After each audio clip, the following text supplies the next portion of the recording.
Okay, family, part 3 on Joseph.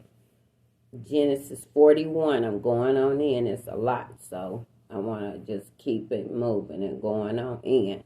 And I feel like a blessing with Joseph, talking about Joseph and dreamers. Is a lot of people that nowadays have that gift of a dreamer and have never really been explained to them. They didn't understand it. I know somebody like that. She's always been a dreamer. So many years we hadn't talked, but we finally connected again, and she shared dreams with me. And just like the Bible say, God is the one to help us understand what it means. And then when she shared with me, I help her understand according to how God helped me understand what the dream means. Okay? And it turns out just like we saw it. Okay? Just like Joseph. Exactly coming out just like he saw it. So the moral of that is that those same gifts that the prophets and the people of God had long ago, people have those today too. Okay? So Genesis 41 going on in. And I feel like that's the reason for this message. Is for anybody that do have dreams and never had nobody to help you explain that gift to you. Okay, well, this is according to the word, and it is a real gift. Okay, the king's dreams. Okay, 41. 2 years later, the king dreamed he was standing on the bank of the Nile River. Okay, this 2 more years. They're telling me Joseph had been in prison 2 more years. I told you, Joseph's prison stay wasn't short. Okay, but the great thing about it is God was with him the whole time, and he didn't suffer no, that stuff we hear now. People go in and they be attacked and they be hurt and stuff. When they go to their arraignment, the family be feeling bad because they see their people hurt up, you see. So Joseph didn't have to experience none of that. Why? Because God was with him. Verse 2. This the king now. The king having dreams. Now, this king. So, he need to know, everybody want to know what it means. Okay? Back then, they knew it meant something. Okay? He saw 7 fat and beautiful cows come up out of the river, and they stood there eating the grass.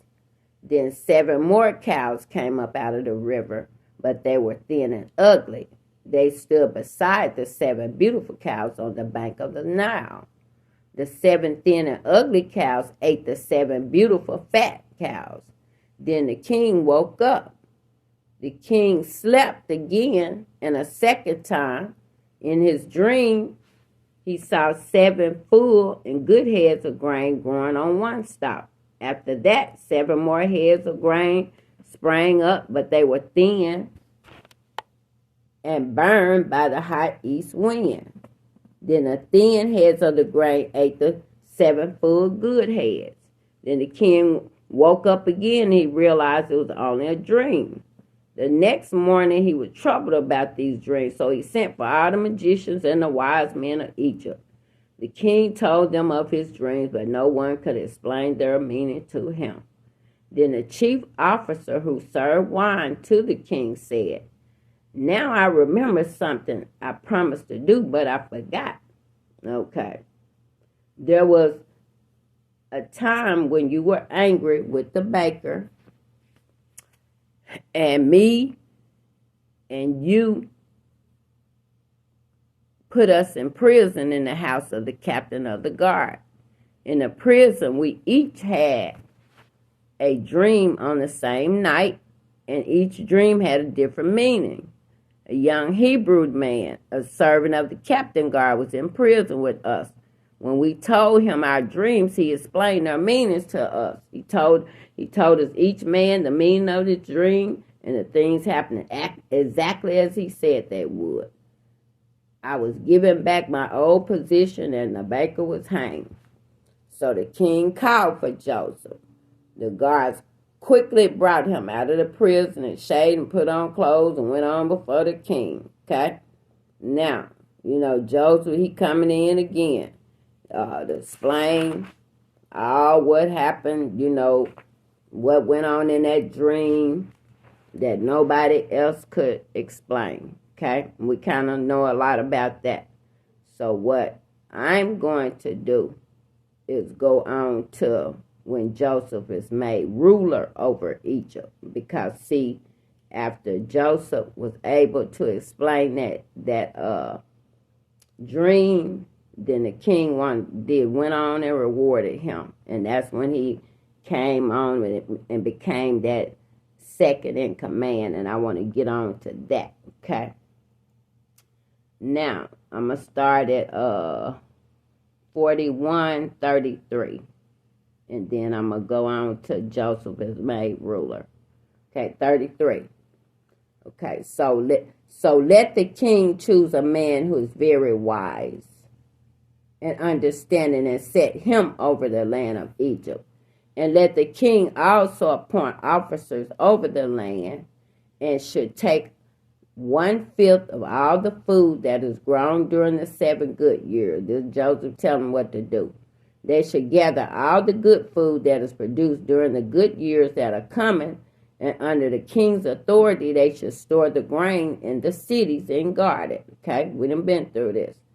That food should be saved during the 7 years of hunger that will come on the land of Egypt.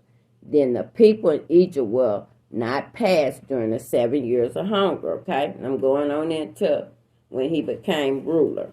Okay, this seemed like a very good idea to the king, and all his officers agreed. And the king asked them, "Can we find a better man than Joseph to take this job? Because God's spirit is truly with him." So the king said to Joseph, "God has shown you all this. There is no one as wise and understanding as you are. So I will put you in charge of my palace. All the people will obey your orders, and only I will be greater than you." Then the king said to Joseph, "Look, I have put you in charge of all the land of Egypt." Then the king took off from his own finger his ring with the royal seal on it, and he put it on Joseph's finger. He gave Joseph fine linen clothes to wear, and he put a gold chain around Joseph's neck. Come on, Joseph, coming on up now. Remember that? Moving on up. Joseph moving up now. Come on. The king had Joseph ride in the second royal chariot, and people walked ahead of his chariot calling, "Bow down." By doing these things, the king put Joseph in charge of all of Egypt. Come on. That's what I'm talking about. Joseph finally made it to all rule all. Okay? The king said to him, "I am the king, and I say that no one in all the land of Egypt may lift a hand or a foot without your permission." Come on, this is the authority he giving Joseph. Come on, I told you, God with you, honey. He gonna give you some power and authority nobody else is not gonna give you. Okay? They can't. The king gave Joseph the name Zaphenath Paneah.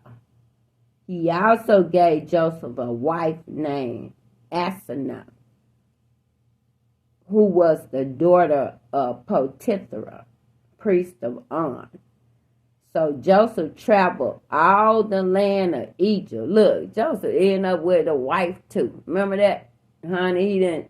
He didn't let that old devil.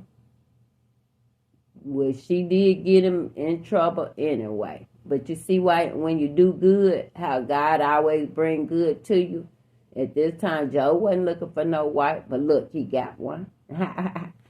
Joseph got his own wife. Okay? Yes, Lord. That's what God will do for you. When you do right by him and just be right and remain true to your convictions, good will come to you. Okay? Joseph was, listen to this. Joseph was 30 years old when he began serving the king of Egypt. Only 30. And he left the king's court and traveled through all the land of Egypt. During the 7 good years, look, it's getting ready to happen now. The crops in the land grew well, and Joseph gathered all the food which was produced in Egypt during those 7 years of good crops and stored the food in the cities. In every city he stored grain that had been grown in the fields around the city. Joseph stored so much grain, as much as the sand of the seashore. Come on. So much that he could not measure it. You hear that? He putting up, getting ready. Okay? And it's about from the dream. God preparing them. You know? That's what, boy, we got to start listening. Joseph's wife was Asenath, daughter of Potiphar and priest of On. Before the years of hunger came, Joseph and Asenath had 2 sons. Joseph named the first son Manasseh and said, God has made me forget all my troubles I have had and all my father's family. You see that? Do you see that? Do you see that? All the stuff that Joseph went through and what his family father put him through, sold him in slavery, jealous of him, made his life terrible. That man say he was at the point now, he giving God thanks and glory. Honey, he done, saved him from all his problems, honey. He don't even have to worry about his father family no more. Remember I told you sometimes the child got to be saved from the family. Come on, somebody. Come on, Joseph. Joseph named the second son Ephraim and said, God has given me children in the land of my troubles. Come on. Come on, somebody. I told you God can bless you right in the middle of the enemy. It don't matter when God's hand is on you. It's all around you. It's up and down, side, in and out.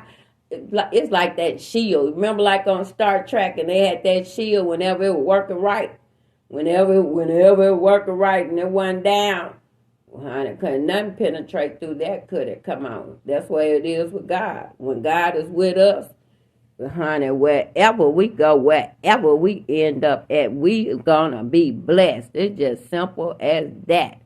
Come on, I love that. I love it. What did he say? The first son Manasseh said, God, boy, this is personal to me. Again, come on, don't tell me the word don't. It is real. God has made me forget all my troubles I have had. And all my family. I'm just going to say, I ain't going to say father's family, because I ain't had too much trouble with that. But just my family, period. Come on, somebody.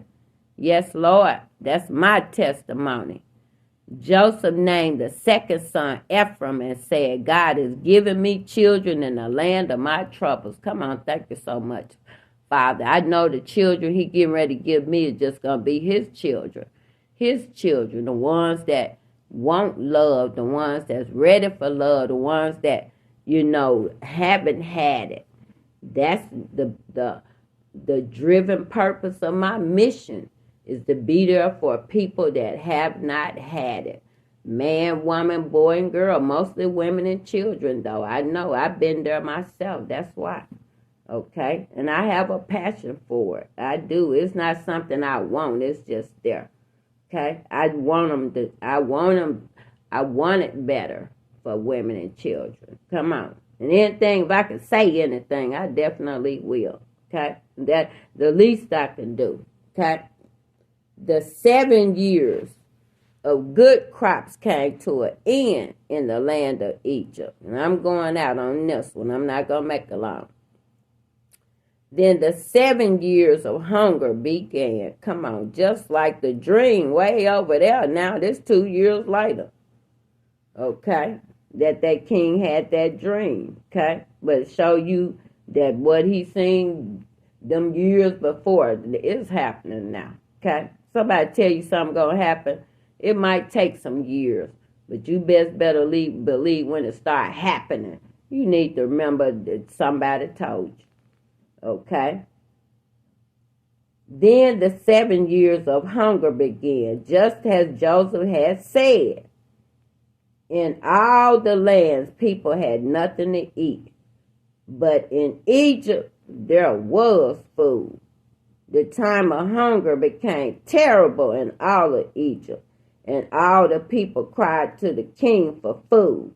He said to all the Egyptians, go to Joseph and do whatever he tells you. Come on, somebody.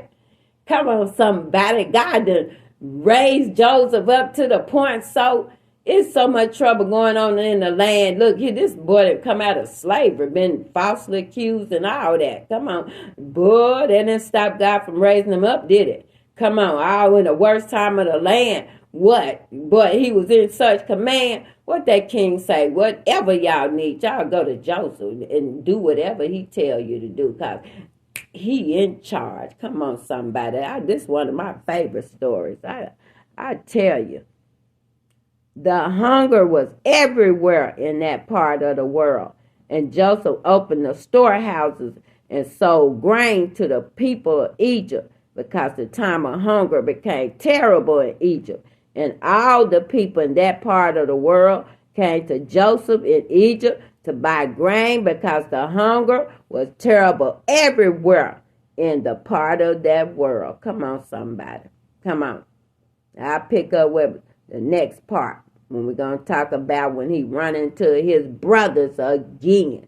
Come on. Yes, Lord. His brother's going to have to do what that dream said when he was a little boy. Say, you're going to have to bow down to me. But he wasn't talking about that, though. He wasn't really cocky talking. But, you know, he didn't understand his dreams either. And he was sharing them. And I told you, got to be careful when you share dreams that God give you, because somebody might be angry about it. Especially if it's saying that you're going to be on top.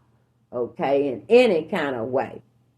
So I'll come back and we'll go out with that. This is one of my favorite ones, because I really want to get on the part when forgiveness take place. Come on. Come on, somebody. That's so powerful. I will be back. Peace.